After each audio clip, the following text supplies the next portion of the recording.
साथी अभिषेक जी ने बहुत विस्तार से इस जजमेंट के कानूनी पहलुओं की बात की है।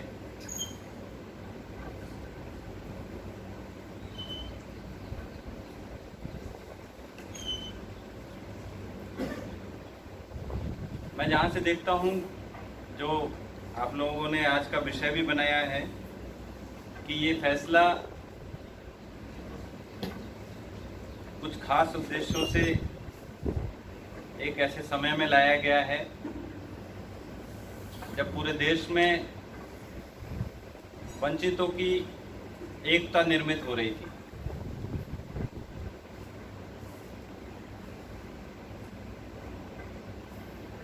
हमने देखा कि रोहित वेमुला के मामले में SC/ST एक्ट में जो बदलाव किया गया उस समय में, और रोस्टर के मुद्दे पर पूरे देश ने दलितों और आदिवासियों की अभूतपूर्व एकता देखी। एक ऐसी एकता जिसके सामने देश की सरकार को, जो बहुत अहंकारी सरकार है, उस सरकार को झुकना पड़ा। आप याद करें कि पिछले 10 वर्षों में कितने मसलों पर वो झुके हैं। बहुत कम ऐसे मामले आए जिनमें उनको झुकना पड़ा, लेकिन दलितों और आदिवासियों की एकता के आगे उनको झुकना पड़ा है। उस एकता को तोड़ने के लिए ये फैसला मेरी समझ से लाया गया है।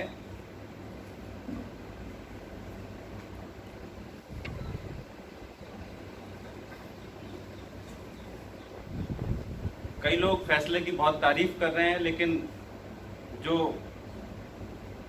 फैसले की भाषा है, आप में से कुछ लोगों ने जरूर पढ़ा होगा। जैसे कुछ जाति विशेष के लोगों में दलितों और आदिवासियों के प्रति आरक्षण की वजह से एक कुंठा भाव है, वो कुछ सरलीकरणों के माध्यम से भारत का समाज ऐसा रहा है, वैसा रहा है, जैसे चाय की दुकान पर लोग बात करते हैं, उस तरह से मान लो फैसला लिख दिया गया। एक जज साहब लिखते हैं, I may have gone through Bhagavad Gita and Ramcharitmanas.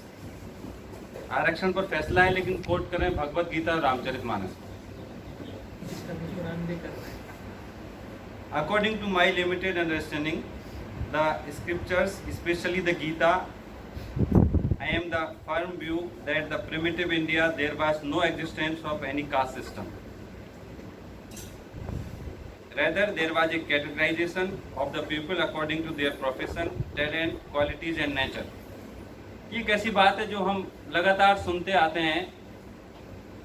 जो लोग भी आरक्षण से नफरत करते हैं, वो जनरली ऐसा तर्क देते हैं, वे मनुस्मृति की बात नहीं करते। मानो सारा भारत का विधान इन्हीं पंक्तियों के आधार पर आगे वो कोट भी करते हैं, जिसमें ये बात कही गई है कि जाति जन्म के आधार पर नहीं होती, कर्म के आधार पर होती है।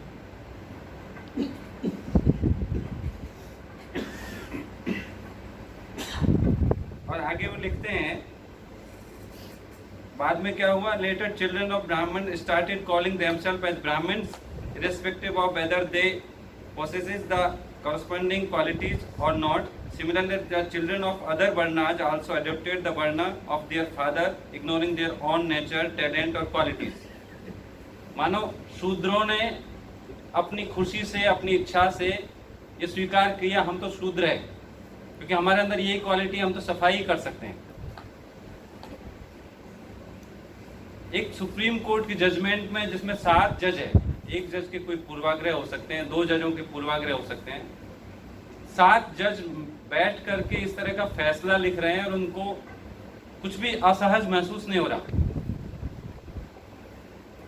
जैसे कि जो बिना पढ़े लिखे लोग, अक्सर बाबा लोग क्या करते हैं, बाबा लोग लोगों को ये कह करके फंसाते हैं कि ज़्यादातर लोग पढ़े लिखे नहीं होते, तो उनको ये कहकर फंसाते हैं कि देखो हमारे धर्म शास्त्रों में ये लिखा हुआ है, और फिर बाबाओं की बातों को लोग ये मान करके सुनते और उसका सम्मान करते हैं कि देखो इन्होंने धर्मशास्त्र पढ़े हुए हैं, हमने नहीं पढ़े हुए हैं। ये बात कह रहे हैं वो बड़ी महत्वपूर्ण है और इस बात को हमें मानना चाहिए। लेकिन जब उन बाबाओं से आप, जैसे आजकल हमारे लोग संस्कृत पढ़ने लगे, उन बाबाओं से आप संवाद करें कि कौन से धर्म ग्रंथ में लिखा है जरा बताइए, तो वो कोई ऐसा नाम ले देंगे, आप कहेंगे मैंने पढ़ा हुआ है, तो उसका जवाब वो नहीं दे पाएंगे। लेकिन उस तरह की बातें एक जजमेंट में होना, इससे लगता है कि पहले से उन्होंने तय किया हुआ है कि उनको क्या बोलना है, क्या फैसला देना है।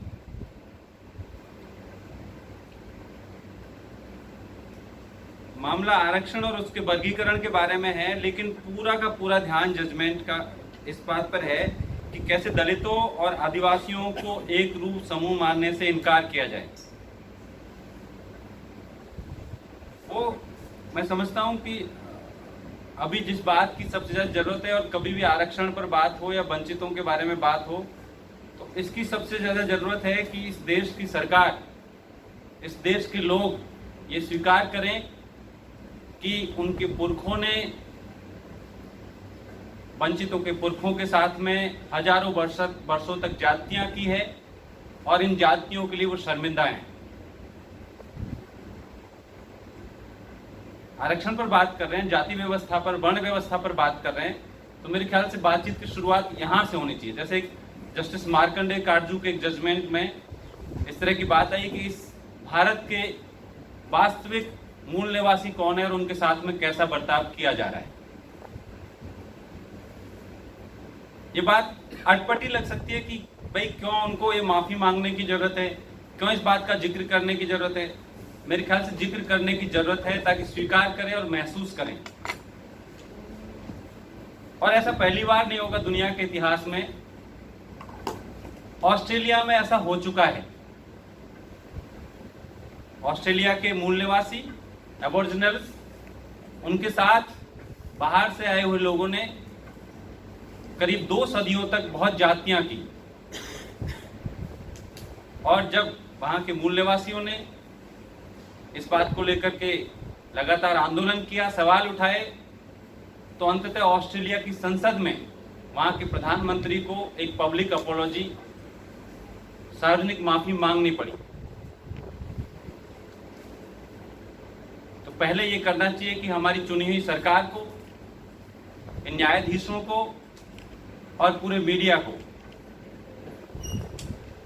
देश के सवर्णों की तरफ से, देश के वंचितों से सार्वजनिक माफी मांगनी चाहिए।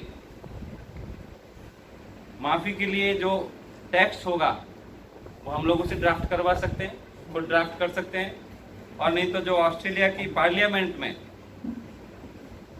वहां के प्रधानमंत्री ने जो कहा उसकी कुछ पंक्तियां मैं आपको सुनाना चाहता हूं। 13 फरवरी 2008 को केविन रुड ने ऑस्ट्रेलिया की संसद में एक वक्तव्य दिया, उसका हिंदी रूपांतरण, चूंकि मैं हिंदी में बोल रहा हूं। आज हम इस देश के आदिवासियों का सम्मान करते हैं जो मानव इतिहास की सबसे पुरानी सतत संस्कृतियों के वाहक हैं। उनके साथ हुए दुर्व्यवहार पर हम गंभीरता से विचार कर रहे हैं, विशेष तौर पर उस दुर्व्यवहार पर जिसने आदिवासियों से उनका बचपन छीन लिया और हमारे देश के इतिहास में एक काला अध्याय लिख दिया। अब समय आ गया है कि हम अतीत की गलतियों को सुधार कर अपने राष्ट्र ऑस्ट्रेलिया के इतिहास में एक नया अध्याय लिखें, जिससे हम विश्वास के साथ भविष्य निर्माण की दिशा में आगे बढ़ सकें। हम पुरानी सरकारों और संसद के कानूनों और नीतियों के लिए माफ़ी मांगते हैं जिन्होंने हमारे इन साथी ऑस्ट्रेलियाई लोगों को गहरा दुख, पीड़ा और नुकसान पहुंचाया है। विशेष तौर पर हम आदिवासी बच्चों को उनके परिवारों, समुदायों और देश से अलग करने के लिए माफ़ी मांगते हैं। इन स्टोलन जनरेशन्स को, जो आप जानते होंगे, वहाँ के इतिहास को जो जानते हैं, इन स्टोलन जनरेशनों, उनके वंशजों और उनके पीछे छूटे परिवारों से उस दर्द, पीड़ा और आघात के लिए हम माफ़ी मांगते हैं।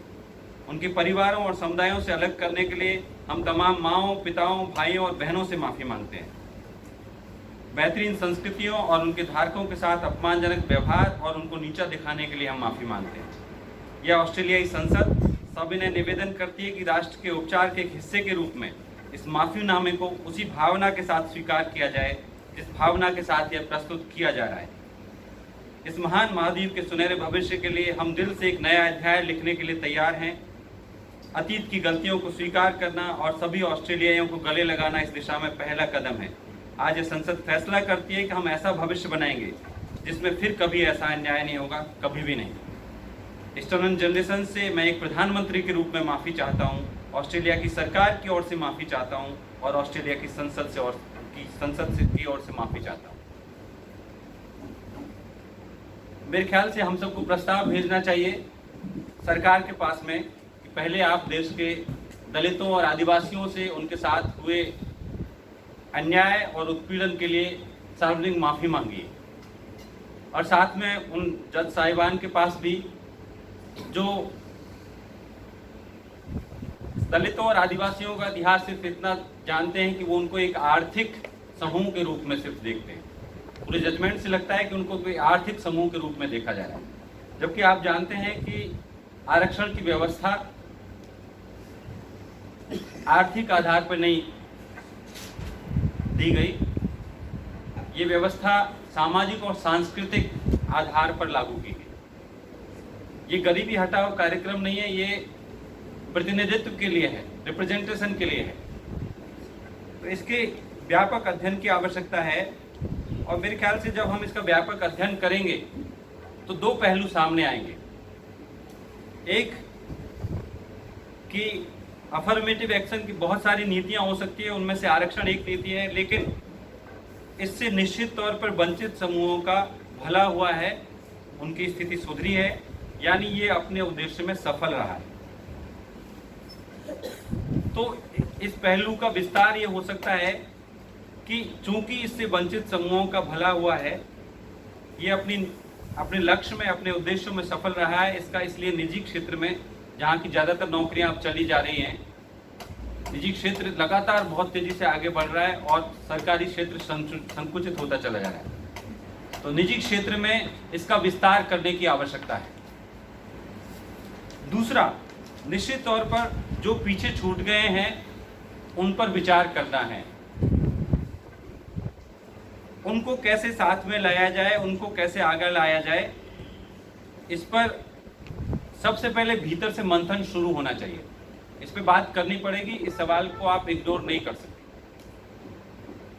लेकिन मेरे ख्याल से पहले इस पे भीतर से मंथन शुरू हो, और तब बाहर इसमें क्या क्या समाधान हो सकते हैं उन पर भी हमको बात करनी पड़ेगी। लेकिन जो अभी शर्तें निर्धारित की गई हैं, ऐसा लगता है कि वो केंद्र सरकार और उच्चतम न्यायालय ने वो शर्तें निर्धारित कर दी कि हमको क्या बात करनी है और क्या बात नहीं करनी है। मेरे ख्याल से ये शर्तें आम लोग निर्धारित करें, वंचित समूहों के लोग निर्धारित करें कि हमको किन मुद्दों पे बात करनी है और कैसे बात करनी है। सरकार का इसलिए नाम ले रहा हूँ कि सरकार एक तरफ सुप्रीम कोर्ट में अपने वकीलों के माध्यम से इस फैसले को लागू करवाने के लिए पुरजोर प्रयास करती है, और बाहर आकर के आपने देखा होगा अश्विनी वैष्णव का प्रेस कॉन्फ्रेंस कि नहीं, हम ये क्रीमी लेयर को नहीं मानते और हम इसको बिल्कुल समर्थन नहीं करते, हम इसको संसद में वापस लेंगे। कोर्ट के माध्यम से लागू करवाना चाहते हैं, और बाहर वो देखते हैं कि अभी SC ST की एकता टूटी नहीं है। उनको उम्मीद थी कि इस जजमेंट के बाद लड़ाई दंगे शुरू हो जाएंगे और फिर एक विभाजन हो जाएगा जिसके लिए लाया गया है, लेकिन ऐसा हुआ नहीं। तो इसको वापस लेने की बात वो एक प्रेस कॉन्फ्रेंस के माध्यम से गोलमोल तरीके से करते हैं, स्पष्टता से नहीं कहते। क्रीमी लेयर पे कहते हैं इसको वापस लेंगे, ये नहीं कहते कि इसको संपूर्णता में पूरे जजमेंट को हम नहीं मानते, और सरकार ऐसा कानून बनाएगी कि इस तरह के फैसले बिना पर्याप्त अध्ययन के दोबारा ना आ सके। हमको जो दूसरा पहलू है आरक्षण का, उस पर मेरे ख्याल से ज़्यादा संवेदनशीलता से और ज़्यादा गहराई से काम करने की और विचार करने की जरूरत है कि जो पीछे छूट गए उनको कैसे साथ में लाया जाए। सबसे पहले उसके लिए एक व्यवस्थित अध्ययन होना चाहिए। बिना अध्ययन के ये बात ठीक वैसे ही होगी जैसे और कोई बात हम कह दें, और अब तो वैसी स्थिति नहीं है कि उस वक्त तो पढ़े लिखे लोग कम थे, अब तो इतने पढ़े लिखे लोग हैं कि इतने अध्ययन किए जा सकते हैं, इतने ज़्यादा रिसोर्सेस हमारे पास हैं, और बिना अध्ययन के आप कोई जजमेंट ला रहे हैं अपने पूर्वाग्रहों के आधार पे, अपनी पूर्व धारणाओं के आधार पे, तो वो जजमेंट कैसे सही हो सकता है। हमको देखना पड़ेगा कि कुल देश में कितने संसाधन हैं, कितने तरह के संसाधन हैं। सिर्फ सरकारी नौकरी एक संसाधन नहीं है। जैसे मैंने कहा, सरकारी नौकरी से बहुत बड़ा क्षेत्र प्राइवेट सेक्टर का है।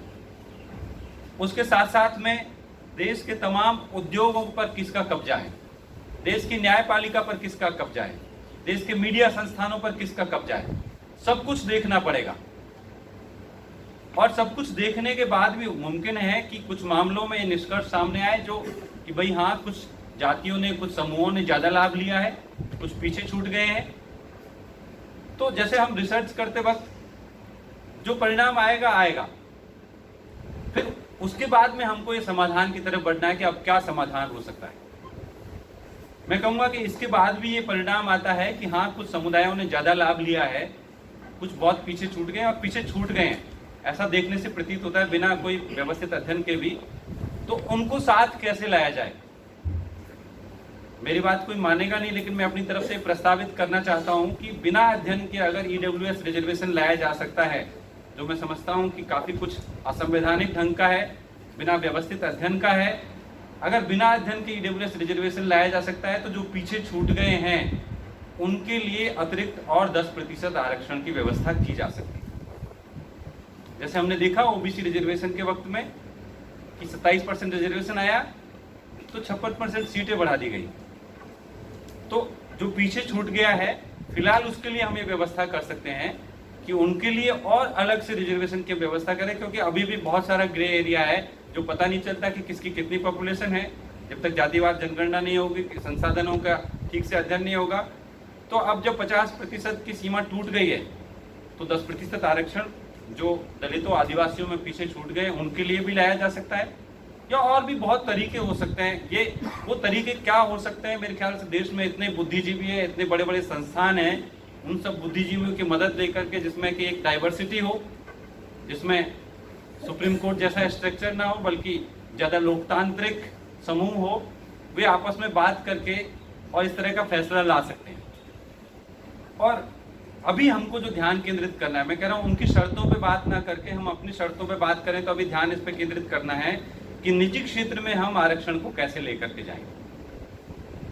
नंबर 2, हम ये क्या 10% आरक्षण के लिए जो पीछे छूट गए लोग हैं उनके लिए इसके साथ साथ में आंदोलन शुरू कर सकते हैं, उस पर आपसी सहमति बनानी होगी। और मैं ये समझता हूं कि अगर ये दोनों मांगे नहीं मानी जाती हैं, दोनों पर कोई विचार नहीं करता है, तो हम अपनी मूल मांगों पर लौटेंगे। और हमारी मूल मांगे मैं आपको याद दिलाऊं, आप सब जानते हैं, सेपरेट इलेक्टोरेट की मांग थी दलितों की तरफ से, आदिवासियों की तरफ से मांग थी उनकी ऑटोनॉमी के लिए, स्वायत्ता के लिए। आदिवासियों ने कभी आरक्षण नहीं मांगा।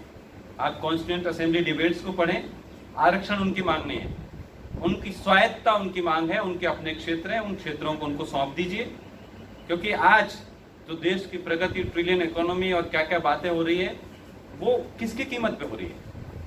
वो आदिवासियों की जगहों से उनको विस्थापित करके वहां से जो खनिज निकाल रहे हैं और अंधाधुंध एक लूट चली हुई है, उस लूट के माध्यम से आप कुछ चंद लोगों का विकास कर रहे हैं। उनका क्या, जिनकी वो जगह हैं जहां से वो छूट गए हैं, जहां से उनको विस्थापित होना पड़ा है। हम अपनी मूल मांग पर लौटेंगे, हम अपने इलाकों को फिर से क्लेम करेंगे कि ये हमारी जगह है, आप यहां से बाहर जाइए। मेरे ख्याल से ये हमारी स्ट्रेटेजी हो सकती है, जहां से हम चीज़ों को अपने अनुसार ले जा सकते हैं। संविधान सभा में एक सदस्य के नाते जयपाल सिंह ने जो कहा, उसके साथ में अपनी बात कहूँगा, जो आदिवासियों की तरफ से बोल रहे थे। उन्होंने कहा 19 अगस्त 1947 को, we are the aborigines, the original owners of this country. If there is any attempt to debar us from all those privileges which every citizen in free India is going to have, I shall resist it with all forces of my command. I am proud to belong to this race, which is the very foundation of this country. We have distinct culture and a different philosophy of life.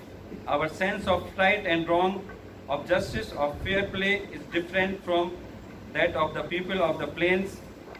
We have always stood for freedom and have resisted tyranny. Let us not in our march of freedom forget the original honors of this country. Thank you.